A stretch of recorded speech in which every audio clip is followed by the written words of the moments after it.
सरवा को बहिले खेत में गोल पता ना का करता जाता देखो तनी खेतवा पर का करता हूं। अरे सर तो का गुरे ते का इसका करैले हमारे आलू दादा हमर भैया के ने का ले भैया तुम दौड़ियो देखा कर का भइला का जाने मर देखे का भइल हइस ते जानो तरनु कोई पेड़ पका रहेला जल्दी एकरा के ले चले गो बाबा हमरा नजर में माने चलो मर तो जल्दी के ओ धर काली कपड़े काली एकदम एक छप बाबा तन देखी ने एकरा का भइल बुझाते नहीं कि हमनी के रुक बच्चा अभी देखो तनी आइए माई एक पीपर पे के बुझाता भूत होइले बारे जल्दी हमारा भाई के तनी ठीक कर दी बड़ी परेशान कइले बा काली कलकत्ता वाली जल्दी एकरा के ठीक करी आइल बा हमारा दुआरी कहां के हई से हां भाई पीपर पके बोल काहे एकरा के धइले हा ई हमरा देई पे मुतला सा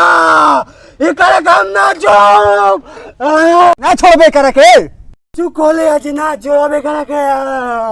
त काहे न त छोड़बे करे के ना छोड़बे ए सुख शनिचर एतवार बाई देख बबुआ ऐसा जादू करम कि दोबारा देही पर न कबो आई चुप आइए दादा